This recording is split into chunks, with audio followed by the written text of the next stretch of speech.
I was standing in the middle of the room, Sydney was between the door and me, Mr. Holt was in the hall, just outside the doorway, in which he, so to speak, was framed. As Sydney advanced towards him he was seized with a kind of convulsion, he had to lean against the side of the door to save himself from falling. Sydney paused, and watched. The spasm went as suddenly as it came. Mr. Holt became as motionless as he had just now been the other way. He stood in an attitude of febrile expectancy, his chin raised, his head thrown back, his eyes glancing upwards, with the dreadful fixed glare which had come into them ever since we had entered the house. He looked to me as if his every faculty was strained in the act of listening, not a muscle in his body seemed to move, he was as rigid as a figure carved in stone.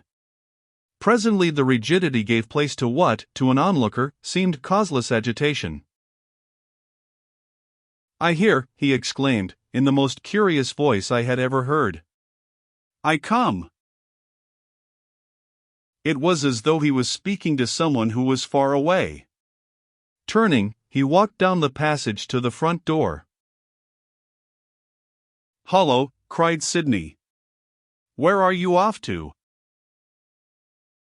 We both of us hastened to see. He was fumbling with the latch. Before we could reach him, the door was open, and he was through it. Sydney, rushing after him, caught him on the step and held him by the arm. "What's the meaning of this little caper? Where do you think you're going now?" Mr. Holt did not condescend to turn and look at him. He said, in the same dreamy, far-away, unnatural tone of voice, and he kept his unwavering gaze fixed on what was apparently some distant object which was visible only to himself. "I am going to him. He calls me." "Who calls you?" "The Lord of the Beetle." Whether Sydney released his arm or not I cannot say. As he spoke, he seemed to me to slip away from Sydney's grasp. Passing through the gateway, turning to the right, he commenced to retrace his steps in the direction we had come. Sydney stared after him in unequivocal amazement. Then he looked at me. "Well, this is a pretty fix, now what's to be done?" "What's the matter with him?" I inquired. "Is he mad?" "There's method in his madness if he is. He's in the same condition in which he was that night I saw him come out of the Apostle's window. Sydney has a horrible habit of calling Paul the Apostle. I have spoken to him about it over and over again, but my words have not made much impression. He ought to be followed. He may be sailing off to that mysterious friend of his this instant, but, on the other hand, he mayn't, and it may be nothing but a trick of our friend the conjurer's to get us away from this elegant abode of his. He's done me twice already, I don't want to be done again, and I distinctly do not want him to return and find me missing. He's quite capable of taking the hint, and removing himself into the Uakite, when the clue to as pretty a mystery as ever I came across will have vanished."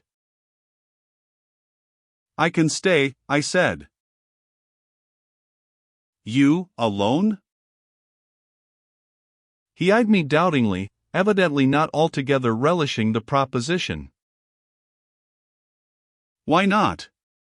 You might send the first person you meet, policeman, cabman, or whoever it is, to keep me company. It seems a pity now that we dismissed that cab."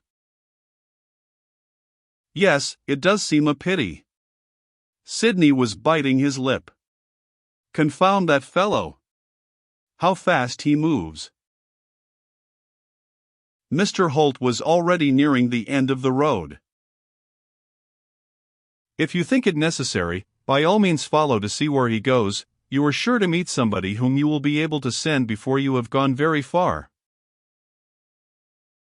"I suppose I shall. You won't mind being left alone?"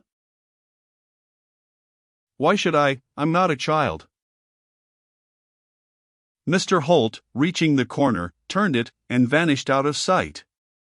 Sydney gave an exclamation of impatience. "If I don't make haste I shall lose him. I'll do as you suggest, dispatch the first individual I come across to hold watch and ward with you." "That'll be all right. He started off at a run, shouting to me as he went. It won't be 5 minutes before somebody comes. I waved my hand to him. I watched him till he reached the end of the road. Turning, he waved his hand to me. Then he vanished, as Mr. Holt had done. And I was alone.